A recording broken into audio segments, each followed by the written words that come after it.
I'm usually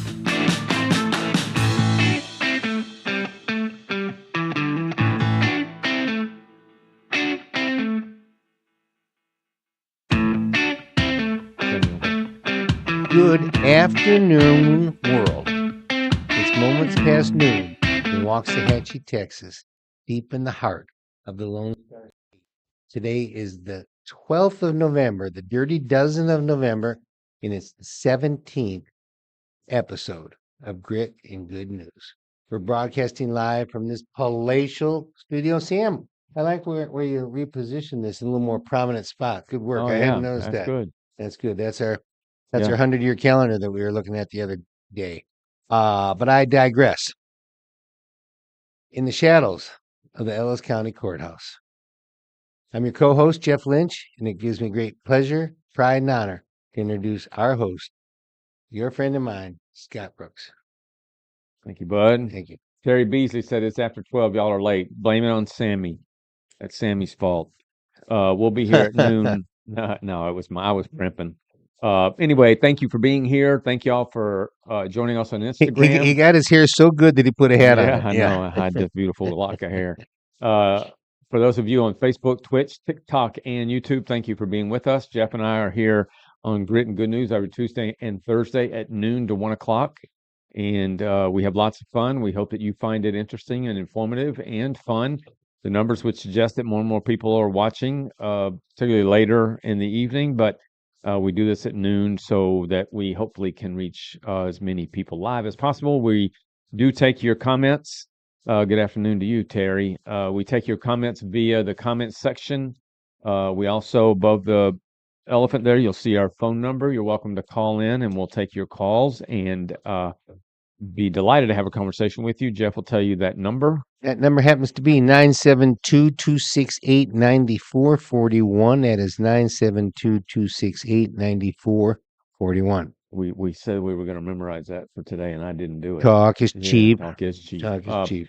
So today, as I say, most every week, and it's actually true every week. Matter of fact, everything we say is true. Whether you agree with it or not is a different thing. But there is a lot going on in the world. In our own little world here in Waxahachie and Ellis County, there is a lot going on. So we're going to talk about some of those things today. We're going to start with talking about the announcement last week that Jerry Hollingsworth, the superintendent of Waxahachie Independent School District, has announced his resignation. And as it goes in the world of superintendents, the way school boards do this is they get all their candidates, they will weed through them, they get down to their final one, and the way that they essentially tell the person they're going to hire is that you're our final candidate, and by state law, they have to wait 3 weeks, 21 days, 3 weeks before that can be made official. 2 questions. Yeah. When was his term scheduled to terminate? Well, that's a good question. They add a year usually for good superintendents. And Jerry is a good one. They add a year to the contract most every year. So it's for that reason, it's hard for me to know But it's how many more years. From a floating starting date, depending on when people came in and left and stuff, right? Jerry's been here, I think, 3 years. And so my guess is, I should look this up, but he's either got a couple more years on his contract, or it may be that it's up now. My guess is a couple more years are on it. But Jerry is leaving. He confirmed with me last week that he is leaving at the Christmas break. Okay, 2 more questions. Okay. What kind of jingle jangle does he make for that job? That job it's public information. I believe it's in the let's just call it, I'm not going to be precise because I haven't looked at it recently, but in the 220 range. 220 annual, range. yeah. Okay. And that's just the way city managers and superintendents are not, generally speaking, underpaid. So Jerry, in this case, is headed to Saginaw and another school district. I believe that school district is a little bit smaller than ours. But I'd say it's I know Saginaw it, from my Fort Worth time. It's is it, yeah, considerably is smaller. it, yeah. So I knew it was smaller. I just didn't know how much. But Jerry came here at a time when we needed a really sharp superintendent. We'd been through a bit of hell with our previous superintendent who went to Granbury, and I was just told recently that he has left Granbury and is going to, or maybe he's already there in Carrollton. So it's a revolving door, which leads me to this point: is that the school district here, as we all know, is very fluid, fast growing, not volatile in a negative sense, but volatile in that it's hyper fluid. So I see this as a pretty significant loss for the school district. I don't think quality of life. I don't know that I would like to live in Saginaw versus, Yeah, and of course, when you're talking about the Metroplex, my old, I still have the Cowtown Gloveman at AOL.com email because of the pride in Cowtown and the yeah, people, so Saginaw is kind of like a first ring suburb. It's really a city, but I guess a suburb of Fort Worth. yeah, It's in tight, right. and it's, the Fort Worth lifestyle, there's a lot to be said over the Dallas, but Mhm. uh, I don't know that Saginaw is anywhere near a nicer city. Yeah, And so yeah, it here's may my other not thing be. then. So Mhm. um, it had to be brewing a little bit. I mean, when Saginaw was courting him, and then they've got to have board meetings and stuff, and so uh, did it come as a big shock to anybody here It did then? me. I mean, I mean, I have established what I consider a great relationship yeah. with Jerry, Dr. Hollingsworth, and really admire him. He's a young man. He's bright. How old's that? He is in his 40s. Okay. He's bright. He's TCU grad. Okay. Uh, Great family. Done a terrific job. I mean, he's, as you and I were talking yesterday, the world of superintendents, as I gather it, is largely in their successes. A big part of that is putting bond packages together and getting them passed because, particularly in the state of Texas, particularly in North Texas, school districts are growing, which means schools have to be built. And Jerry, we just came off of one, I guess it would have been last year, a pretty significant bond for another high school and several other schools and some remodeling, which is taking place now. Matter of fact, the new school, the ribbon cutting for it is coming up. And so Jerry has laid the groundwork and the board and many others, but Jerry's the tip of that spear. Jerry has done a good job of putting that together. So my theory is that, and I haven't asked Jerry yet. Well, I told him the other day I'd like to have him on the show before he Hmm. leaves, so that he can tell us a little bit more about what he's doing, what he has done. My personal opinion, for what it's worth, is that either Jerry has accomplished what he wanted to here and wants to go to a place where he can do it again. Yeah, and you know what? You said one other thing Yeah, that just made me think in terms of quality of life. yeah, If he went to TCU, he could be from anywhere, but true. if he's from TCU blood of TCU families and Yeah, he's got Fort Worth in his roots, that makes sense. that does make sense. And you know Yeah, what you're telling me about superintendent jobs reminds me of what happens in city management, which reminds me of what happens in pro sports. The coaching fraternity, how did McCarthy get here? yeah, Well, he was a long time Packer guy. How did Boshi get to the Rangers? He had right. three, the you can go on and on and on about the rehire and rehire. Yeah, There's a fraternity of very much so. people. Once you get past a couple of years and you have any amount of success, Yeah. now you're in with that group. And the same thing happens in city managers. The Dallas city manager, Broadnex, Yep. when he went down to Austin for uh, more money, Yeah. but not a ton, Yeah. uh, and then the Dallas police chief, Garcia, just left to go down to follow Broadnex. Now, Broadnex had been there a year and a half down there. Yeah. And the police chief left, highly respected, to take an assistant city manager's Right. It's job. weird. Yeah. Okay. So he says, I'm out of the police work. Yeah. Okay. I'm going to the pure. Right. at face value, we say that doesn't make a lot of sense. And so, having been one of those guys in my career that made some moves that, I want to believe back in my younger days that I was smart enough to say, I'm making this move so I can be here. Truth is, in retrospect, I wasn't that dang smart. But I think these guys are smart enough, like the descriptions you just gave, are people who are saying, you know what, ultimately, I want to be here. So it may mean that I have to go over here to get there. Yeah. I think of in football, if you, Chip Kelly, who used to be the coach at Oregon, that's how Oregon got on the map, was his coaching. Then he went to Philadelphia Eagles. Then he went to the San Francisco 49ers. Then he went to UCLA. Well, now, you know where he is now? He's the offensive coordinator at Ohio State.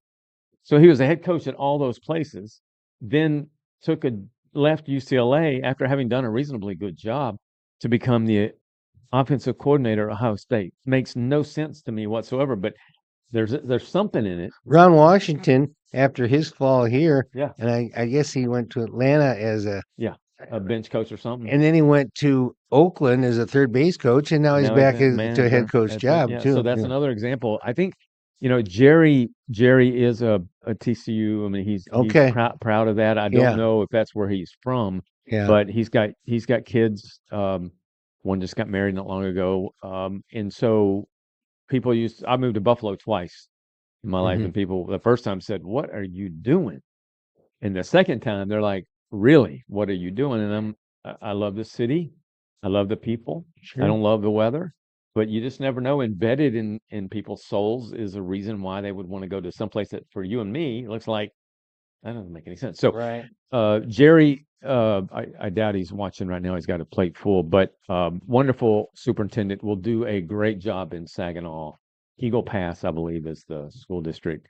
But we now are in another position. This will be in 11 years, my 11 years here. This will be the third superintendent. Now that you say Eagle Pass, I'm thinking there's Eagle Mountain Lake. It could be that. Maybe that Saginaw district works out there, and that's some nice territory. And it's sounding better and better all the time now that I hear more. Yeah, I'm sure there's a great reason for it. And again, would love to. I'm not going to can't force him, but I'd love to have him on the show. Sure. But the idea that now Waxahachie, it's not an easy search. We hire a search firm. We spend a lot of money on a search firm. These jobs. I don't know about you, but a city manager and a school superintendent have changing. Their bosses change every few years. Sometimes it's 2 years. Especially here with the mayor turning every year. Well, that's true. But the council, the mayor still remains a council member. Potentially turning every year. Yeah, potentially. Yeah. But the school board, they stagger them, but they're 4 years. So I don't know if I would want that kind of job, because you might have the best council on the planet. Things are going well. You're full of energy and confidence, and then you get some schmuck that gets elected and nothing but a blowhard or a pain in the butt, and now it got turned upside down. I worked my business career around never having a management position. I had I never wanted it. I had a lot of dotted line to people that worked for me, but I wasn't the boss man. And I always think about my dad was a wise businessman, and he was in the life insurance business when they just called it life insurance, and then financial planning and all that. But I remembered when he decided to get out of management and go back into personal production. And the reason he did it is he said, I'm tired of having my success be dictated by success of other people, that you can do what you can to motivate them, but you know what? If they're not going to do the job right and hard, and he said, I want to control my destiny. And so he got out of management and probably spent 40 years in personal production after that. Yeah, it makes a lot of sense to me. I listen to these young people say, I want to, two things they'll say, I want to be a manager, or I want to own my own business, and I want to pull them up by the neck and slap them and say, you need to wake up. I mean, both are admirable and both can be very thrilling. but you got to know what you're talking about. That's why, to your point, if somebody said to me, Scott, you can be any kind of professional athlete you want to be, I would either choose golf or tennis for that reason. Mhm. Because the only one that's responsible for my success, although I have coaches and a team, Sure. but Sure. it's my performance on the field. It's not Yeah. some dope that drops the ball. Yeah. But anyway, back to Jerry. Jerry, we will keep you informed of what goes on when the search begins and the progress of it. Again, we will try to have Jerry Hollingsworth on our show before he leaves. The school board will hire a search firm, go through all the process all over again. Yeah. And it's very expensive, very time consuming, but we want to let everybody know that the school superintendent for the school district is resigning. And I know you had a late breakfast, I but aren't did, you man. starting to think I about am- lunch at this I point? am stuffed. I had a wonderful breakfast this morning with Patrick Suter, city council person. I really like Patrick Suter. When you hear that name, city council person, we got a keeper right there, and I really like him. But it's lunchtime, and I'm not going to eat lunch today. But if I were going to eat lunch today, it would be at Cancun's. Cancun's is located in front of, well, it's up. I keep wanting to say that. I'm doing better, though. I stopped It's myself. on the north end of town. It's on the north end of town, about 2.5 miles north of 287 on the west side of 77. Cancun's. It's a great restaurant, Tex-Mex. And That's the their left-hand coupon side has if you're going north. expired. Yes, that's the left-hand side if you're going What north. has expired? The coupon Oh, has expired. But anyway, great food, Tex-Mex, breakfast, lunch, dinner, great bar setting, great patio, TVs, just wonderful people. We love it there. And we'll probably be there this coming Sunday, as usual. But anyway, Cancun's. Be sure to visit Cancun's. All right. Question. Sammy, if you will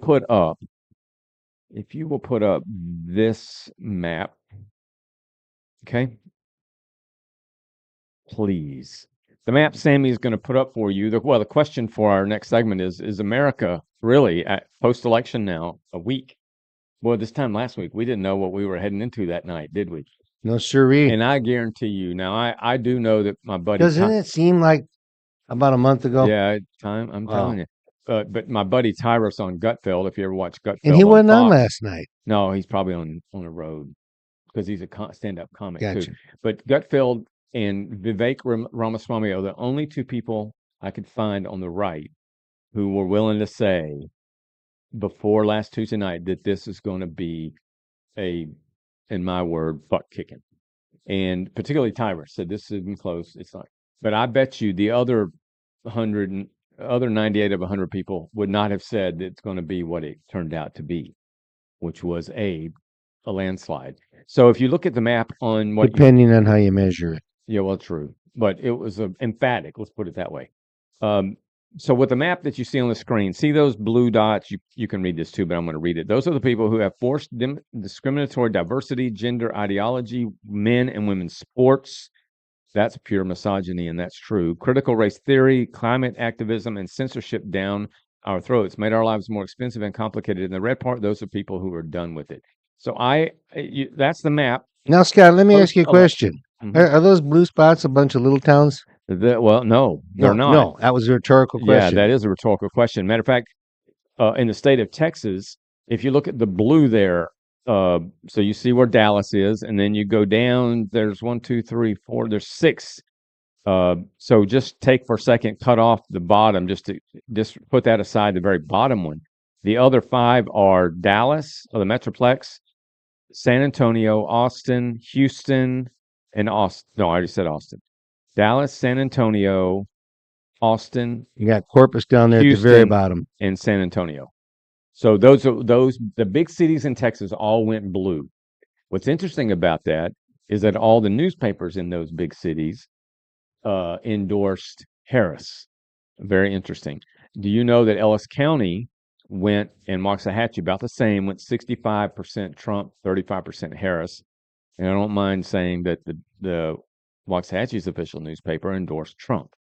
That said, if you look at the rest of the map, you will see much of that blue is from metro cities. What I want you to also pay attention to and note is at the very bottom of Texas, where you see that one blue, that if that all was blue in past years. Matter of fact, I may have it I don't have it. Yeah, I I know. don't have the map that shows it. But in 2020, all that border area down at the very bottom, the southern border of Texas, was blue. That's Corpus down there. And well, it gets down to McAllen Yeah. and those places, but those were all blue, heavily Hispanic. You can see what they did. They turned red. So the question for Jeff and me, is America turning red? Let me show you one more map. I got two more I want to show you, but let me show you this one, Sam. If you'll show this one, the map that you're about to see is a map. It's not, disregard the numbers at the top because that was before the Arizona and Nevada came in. But if you look at this map, the red arrows are pointing to the right, which obviously means red and right. And then you got blues pointing to the left.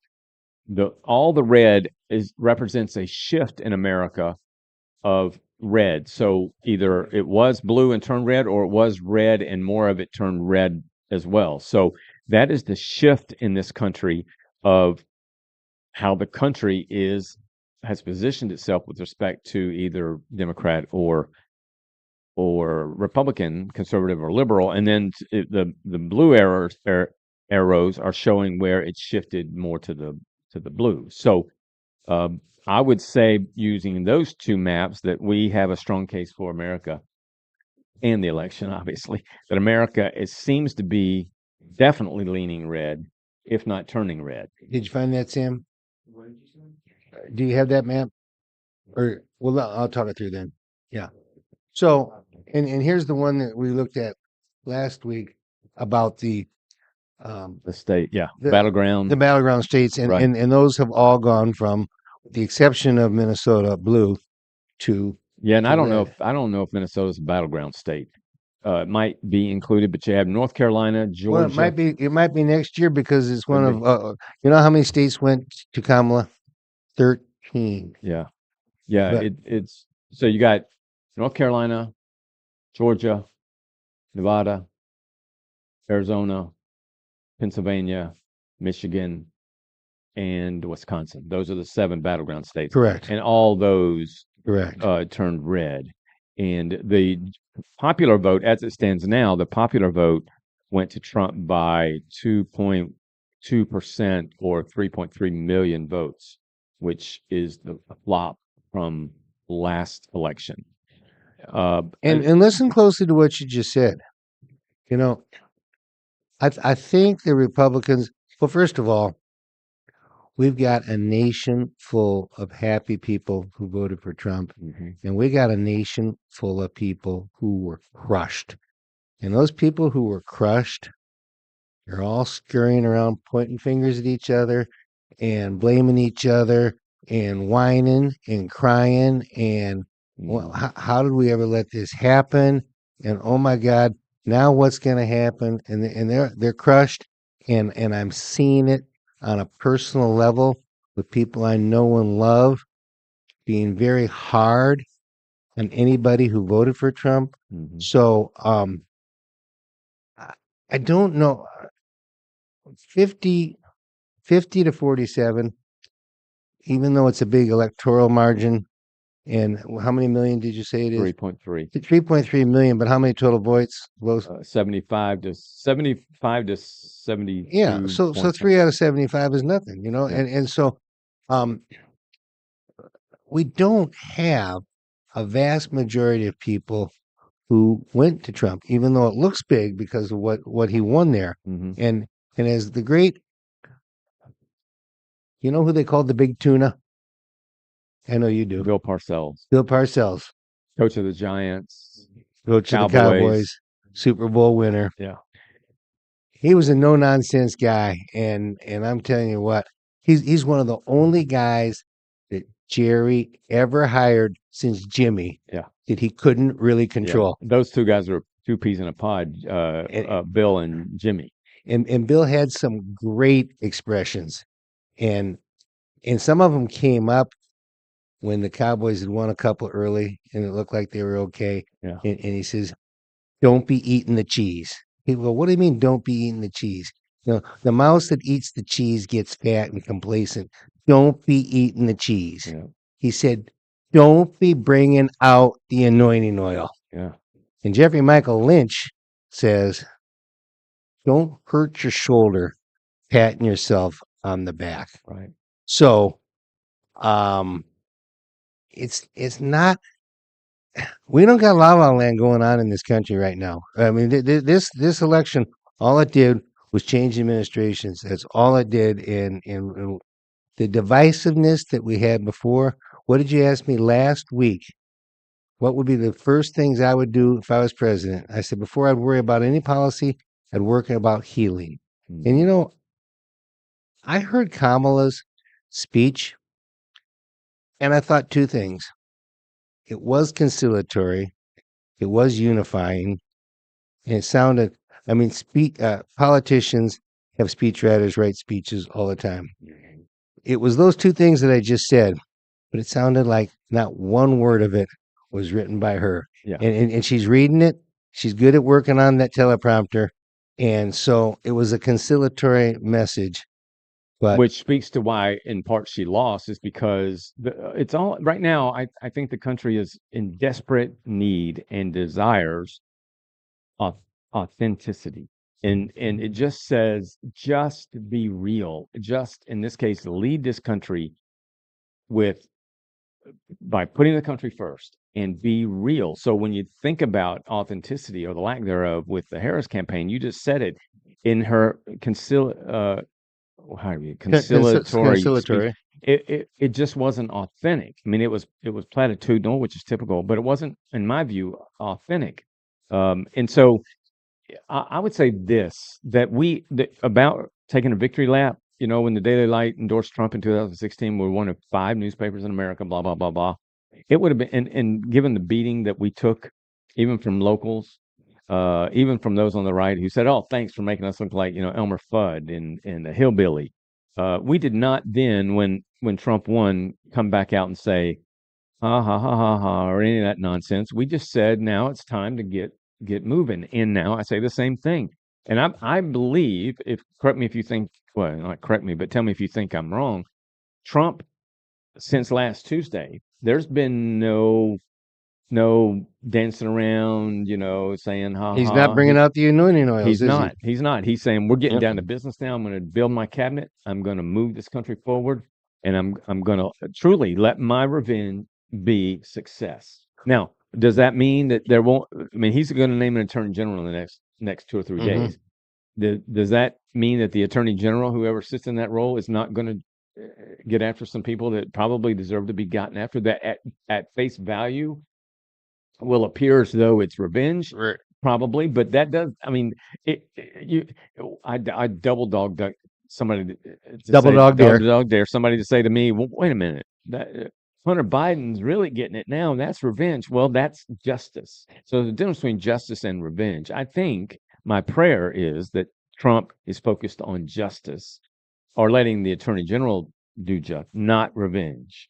Right. Who was it that said during the campaign that Trump doesn't surround himself with any intelligent women? It was Mark Cuban. It was Mark Cuban. It was Mark Cuban. Okay. Which is the dumbest statement one of the dumbest statements. And in how history. about his first hire? Yeah, Chief of Staff. Chief of Staff. He just announced yesterday. Homeland Security. Yeah, Homeland Security. Kristi Noem. He is going to. He's going to name Tulsi Gabbard to something. So yeah, I mean, at some point I'm going to write a column about Mark Cuban. I honestly believe Mark Cuban has gone off the rails. I believe he's gone off the rails, and that is to say, one, this is going to sound conspiratorial, but I do believe he was paid by the Harris campaign to do the things he did in the waning days of the election. Because if he did those without being paid, he's lost his freaking mind, in my opinion. I mean, to say, who in their right mind, we do all this, we do our prep, but we talk off the cuff. We don't have a script. Right. So I'll be damned if one of us is dumb enough to say, well, Trump doesn't put any smart, intelligent people around him. I don't know. If I ever say that, just reach over and knock me out. I'll Yeah. whip you up. Hey, go ahead. No. Okay. So we're we ready. done? I want to wrap it up with one thing.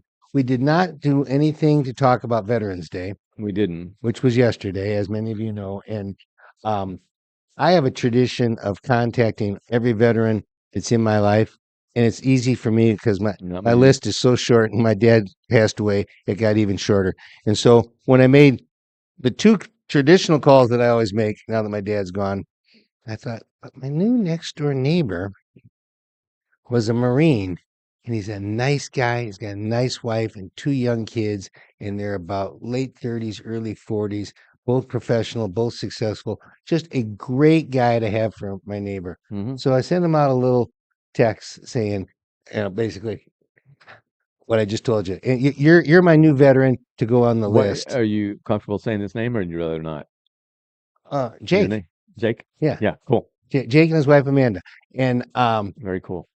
I said, and it's interesting. My wife was just saying to me last night, don't you think it's time we take down our Trump sign? And I said, honey, when Jake and Amanda take their sign down know what is when we take our sign Very down. good. So I send him this, and he sends me back a thank you, and he says, you won't believe it, but my wife was just asking me That's the funny. same question last night, and I told her, honey, I know the election's over, but it's a celebratory sign. That's funny. And so I sent him back a text and said, okay, you know what? That's good. We'll have a Friday night drink and take them down That's together. funny. So Before God bless our vets. I do want to say this about the veterans. If we took a fraction of the money we've sent to Ukraine, added to a fraction of the money that we've wasted on illegal immigration, and just said we are going to build the most spectacular plan, take care of our veterans.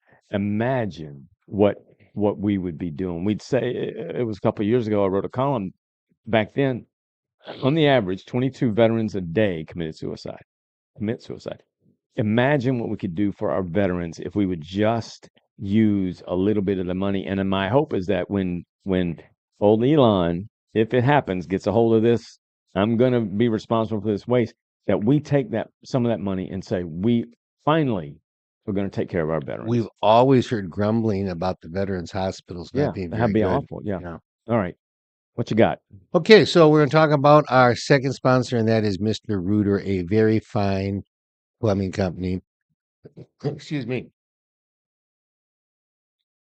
Founded in 1970, 54 years of serving offices all over North America. What you do get with them is licensed experts. You get insured plumbers. You get guaranteed parts and workmanship. Courteous uniform professionals, convenient appointment times, friendly warm service. Arrive on time. Keep your home clean. You Want me to do it? Yeah, Mr. Rooter, the reason they're, well, let me word you, locally owned and operated, convenient appointment times. They are known for doing great service on time. The costs and the expense up front. They deliver high quality repairs. They will also remodel your kitchen and or your bathroom. Is that right? Yes, sir. Both of those. So and they're both commercial and residential. Yeah. So Mr. Rooter, if you don't have a plumber, or if you have one and you're not happy with them, Mr. Rooter is the place to go. You can reach them at 469-214-5179, 469-214-5179, or you visit them online at www.mrrooter.com/Waxahachie. Got to have the / Sammy, show this this last map with the yellow. I want to show y'all one last map before we get to our next topic. This map is really interesting because it shows what I don't know how many times this has happened in an election.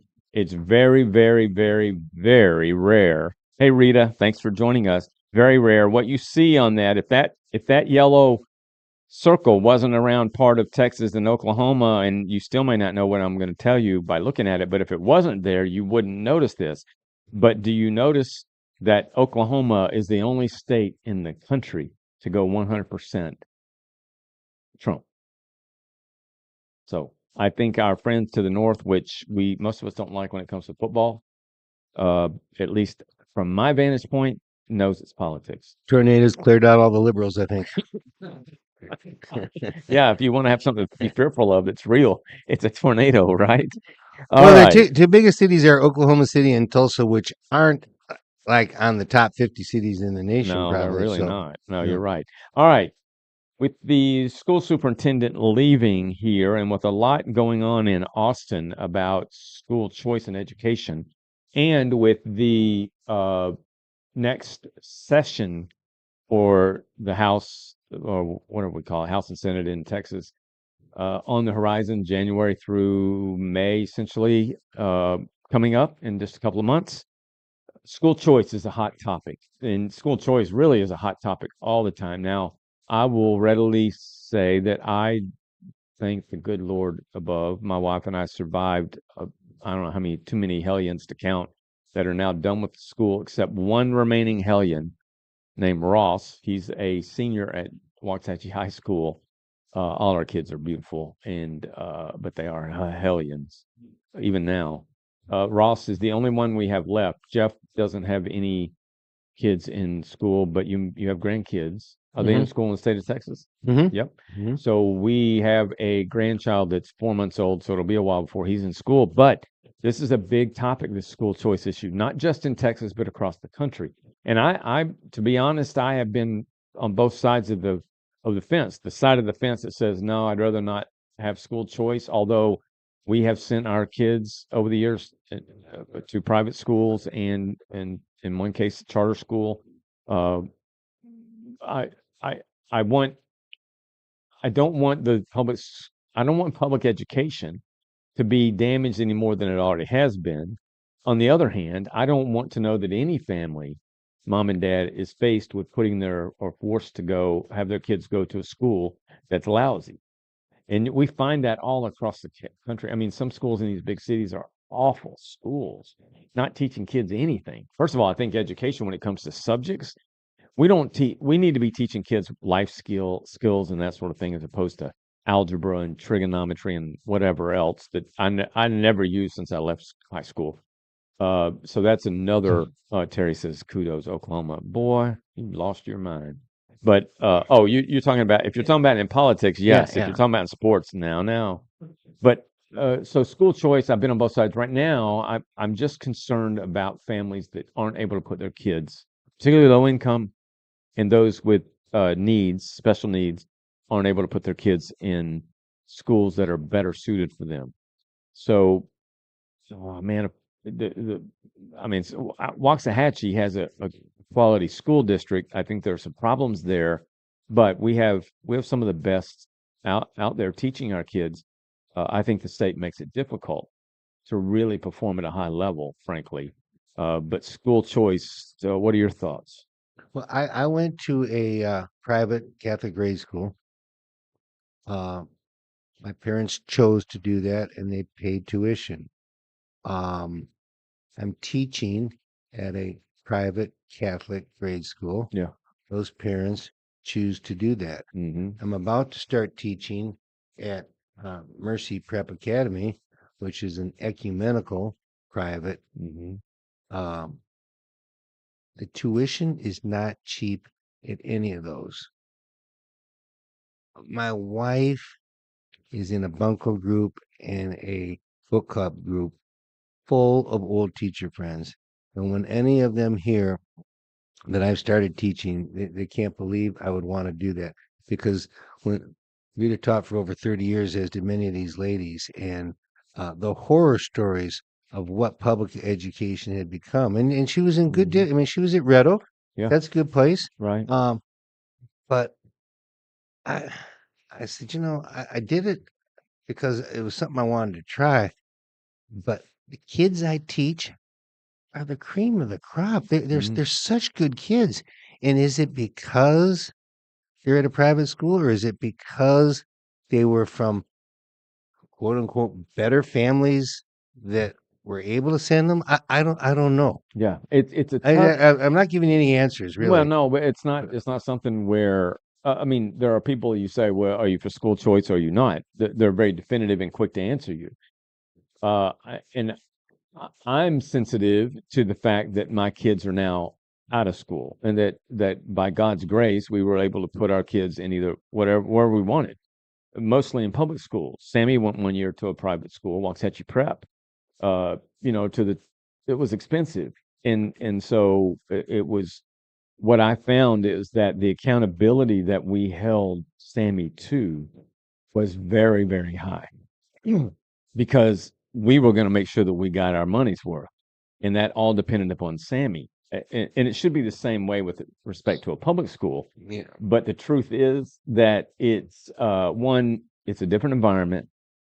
We're not paying anything. And so it was a different feel as a parent when we versus when we had them in a private school. So what I want, although I'm no child in school, Mhm. what I want is every family, regardless of socioeconomic status, regardless of race, regardless of ethnicity, regardless of anything. I want those kids to be able to have the best education they can get. And school choice does offer that chance. Now, I'll devil's advocate that okay, one for a second because, I wasn't sure how to think about this issue, but this thought came to me last night. So if all those parents at all those good schools now suddenly don't have to pay tuition to send their kids to those private schools, who benefited from that? The kids didn't really benefit. They were there already. They're going to stay there.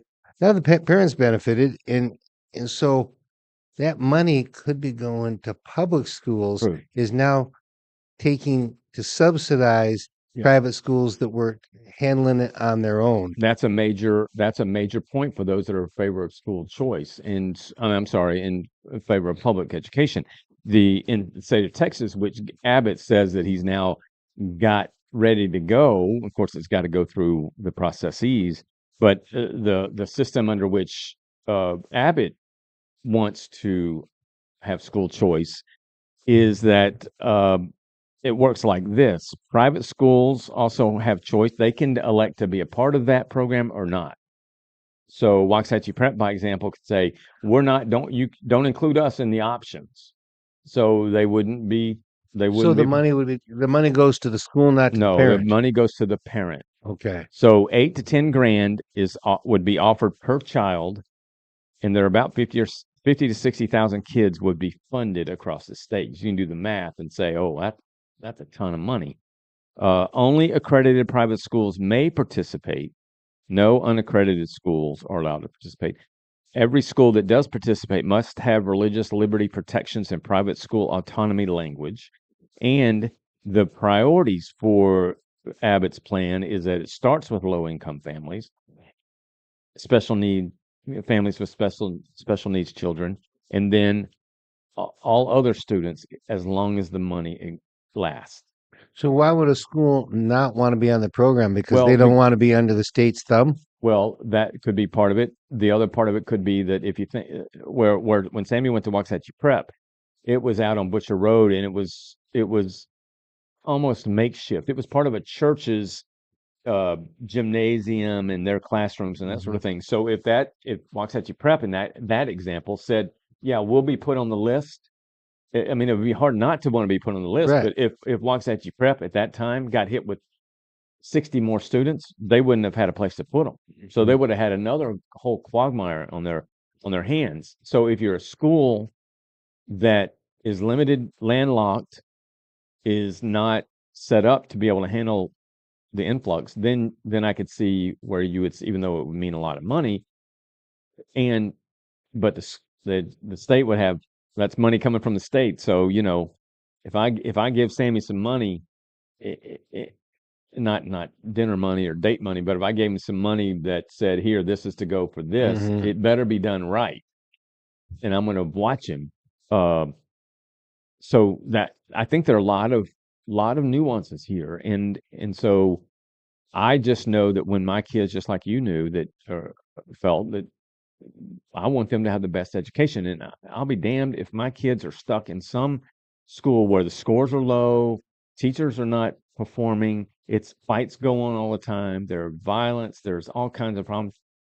Right now, those families are forced to send their kids to that school. Yeah, and realtors are always promoting school districts to That's why one part of why Waxahachie is so fast growing. Yeah. Again, WISD quality school system. It needs some improvement, as they all do, but it's one place I wouldn't mind my kids going.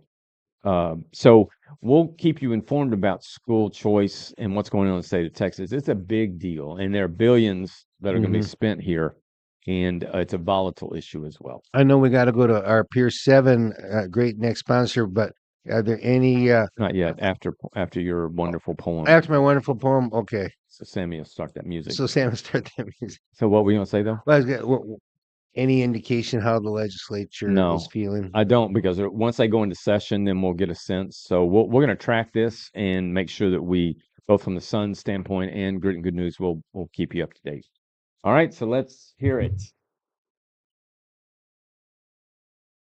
Is It's it rhyme poetry? Is time. it poem time or is it not poem time? No, he spoke out of turn. I spoke out of turn. We're waiting on your. I put you on the spot. Yes, you're on the spot. There it is. Thank you, Sammy. You got to read the agenda. That's why I do it. All right, what you got? You know, my latest book, Latest Hindsights, contains the poems from 2020 Hindsights and Further Hindsights. And those poems all had dates on them. And I think the dates were pretty significant, especially in 2020, Do you put because the dates on the newer books? in the newest part of this book, which is just the newest poems, don't No have dates? dates because I don't think There's not another. I mean, there'll hopefully never be another 2020, right? Yeah, But and so I put them in an order of my favorite. I started favorite, yeah, and I started with The Lonely Wind Chime, which turned out to be a nice children's book, and then Yeah. I had the poem, the only really autobiographical poem, Lucky Man, about my life as a golf marshal. Yeah. And then the third poem is a poem I'm going to read to you right now. All right. And it's called We, and it has to do with We, W-E. W-E. Lay it on us. What we're talking about unifying. Going from me to we shouldn't be that tough. Just turn the M upside down and drop your selfish frown. Put the M away. Try it for a day. Then try another day. Yep, you're on your way. Now please know that this poet tries hard not to show he's Mr. All Knows It. But I do know for sure our world needs some cure. Let's change our past in a way that will last. Live that old golden rule. You won't be thought a fool.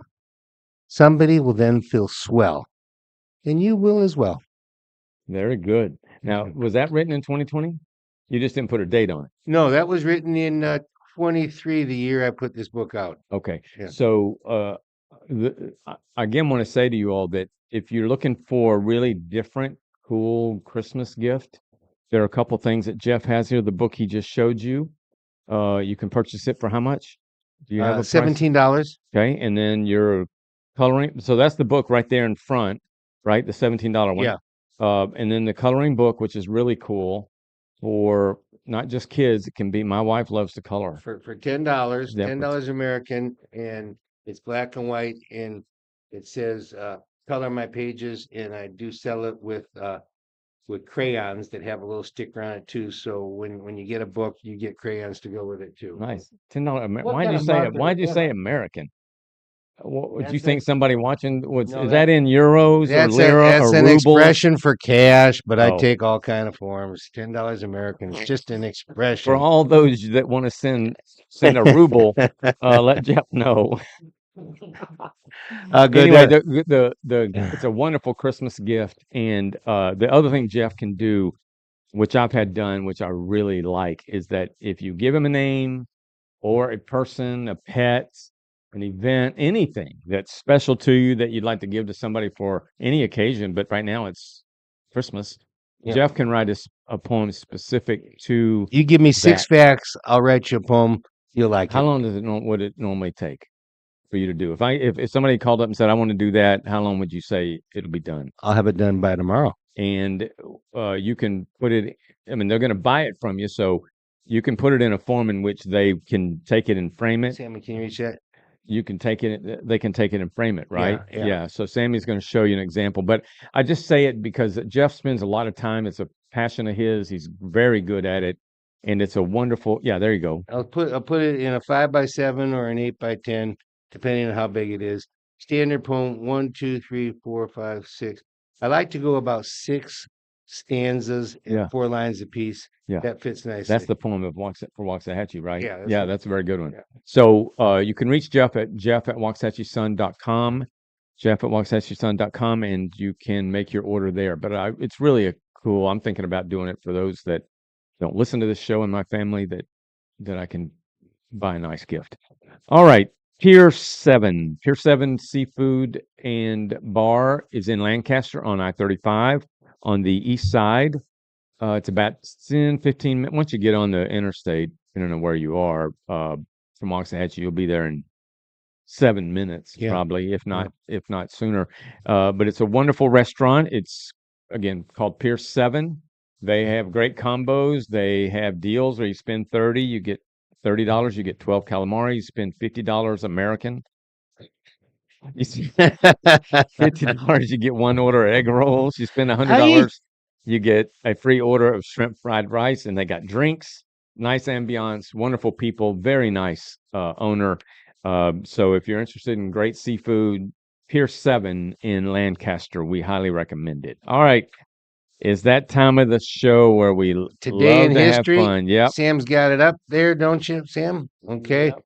1 point to get it right, 1 point to get it wrong. You know, I was going to take a pass this morning, and Rita says, "Will you take a pass on that?" I said, "I don't do that anymore." She said, "Why?" I said, "Scott didn't like it, and he started whining, and so we got rid of that. We don't do any passes anymore. 2 points if you get it right. An extra point you get it for a special a specific fact, and we have got one of them. This would be a hard one. Rita challenged me on this. I couldn't come up with it. And so we go oldest to newest, and here we go. Are we ready? I'm ready. America, world, here we go. Joseph Stalin became the undisputed ruler of the Soviet Union as Leon Trotsky was expelled from the Communist Party.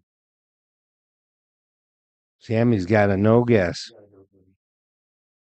1932.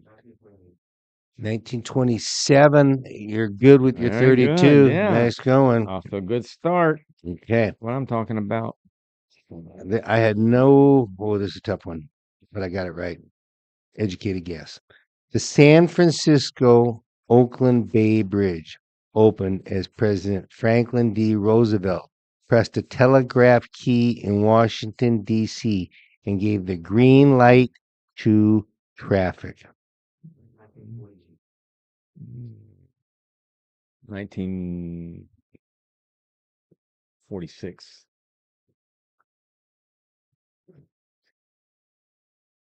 Tell us we missed it without telling us we missed it. 1936. Oh. Remember during the New Deal? I'm thinking post-Depression, he did all these public works projects. Can I say something about that real quick? When I was in Buffalo, one of the coolest things I experienced when I was in Buffalo, it was owned by Warren Buffett. We had old presses. I mean, it's a big, big newspaper and hundreds of thousands of subscribers. So we had to have presses operated. Long story short, he spent $60 million to put in new presses. So he had the press all ready to go. And George Bush was the president at the time. And from Washington, D.C., Buffalo, in the Oval Office, Bush, it wasn't a literal connector button, but he pushed a figurative button to start our presses at the precise time. That's big. So that was cool. That's big. Yeah, that was cool. Yeah, and I think Truman was beat Dewey in 48, but he took over when FDR died, and I think it might have been in 46. Yeah. Okay. So, and I had the bonus there just because I thought in the middle of the big, Okay. Another tough one here. Former Japanese Premier Hideki Koho and several other World War II Japanese leaders were sentenced to death by War Crimes Tribunal. I was going to say 50. 48. right after World War II. They didn't mess around, man. No, they They didn't. did not mess You around. don't go on the death penalty there and stay for 30 years. Okay, here's your potential bonuses at the end of this. All right. Ellis Island officially closed as an immigration station and detention center. More than 12 million immigrants arrived in the United States via Ellis Island between. So that's going to be a bonus at the end if you can give the range of time. Actually, if you can give the year that Ellis Island opened. But we're doing now, when did it close? I want to say it closed in 1970. 54. Ooh, brutal. And it opened when? 54 for closed. 19. Remember, we've had immigrants coming. 1930. 1892. Ooh, wow. That's That's where a people. long time. That's where all the Irish came. Yeah, That's yeah. where my grandmother came. That's where all In the people on 19 the Titanic were. Sharon's Googling it. She's doing great. Okay. But I'm 1912 2 and is not 2. 7 years. Here we go. The Bahola, Bhola, Bahola cyclone struck East Pakistan, now Bangladesh, the deadliest tropical cyclone on record, claiming the lives of an estimated 3 to 500,000 people. 77. 70. I got that wrong. Booyah. Venice. See, there's a lag here. You know what she's doing right now? Well, She's she can't. Googling. Well, she can't have her pick now. It's too late on that one. Uh-huh. Venice saw its worst flooding in more than 50 years, with the water reaching 6.14 feet above average sea level. Damage was estimated in the hundreds of millions of dollars. Venice, worst flooding ever. Venice, that's a good Where? question. 1970 was the last year. Venice, Italy. Oh, Italy. 1988. 88. 2019. Ooh. And I thought Both. to myself, wait a minute. How did I not remember Yeah, I don't. 5 years ago? I'm not. I don't. I felt bad about that one. Yeah, I don't remember that. A judge in Los Angeles ended the conservatorship that had controlled the life and money of pop star Britney Spears for nearly 14 years. 2022. 21? Bonus for Sammy? Yeah. Is that the last one? That's it. We're done. I was 4 and 3. I was 7 and 2. Yeah, and you got bonuses, right? I got bonuses on the FDR. I'm less worried about beating you now than keeping I'm like Mike Tomlin of the Pittsburgh Steelers, which are 7 and 2, and they play a big game this week against Baltimore. You're not worried I'm about not me? had a losing record. You're worried about keeping up with Sam now? No, I'm worried. I'm keeping my winning record alive. Oh, yeah. Yeah, I don't have time to worry about y'all. Oh, winning record as over 500, not as in beating me. No, yeah, I ain't worried about that. I I beat just- you enough and I got my enjoyment out of that. All right, very good. Did we have any fun today? We had a great time. Meme of the day. Meme of the day. Here we Sammy, go. put up meme of the day. Let me read it to you. Sammy puts it up. To think that God ordained a filthy-minded, adulterous, wealthy man with evil in his heart to preside over a nation challenges my self-righteous understanding. But he did, and that sinful man by grace gave us the Psalms in the Bible. That man was King David. So when people come to me, as somebody did the other day, very sweet lady, and said, "How can you be in favor of Donald Trump?" And I read this meme to her, and I said, for the very same reason that I believe the Bible, and the greatest apostle that ever lived, Paul, was a murderer of Christians before he became an apostle. King David was all those things and more. He was crazy. He was like Mark Cuban too. And there are other examples in the Bible of awful things being done by people that God ultimately used for greatness. And if you just a little what do you want to call it? Plug. My column tomorrow speaks to this. And you were really setting us up to yeah, say Donald most Trump. people will say that's Donald Trump. And I've seen some of those words in description. Yes. Yeah, and so people rip Donald Trump, but I don't hear anybody ripping King David. No, sir. All right, brother. Not lately. Very good. Thank you all for being with us. We had a blast. We'll see you Thursday at noon with all new topics, all new information, and some updates you probably will never hear but for here. And remember, don't ever try to write a check you can't cash.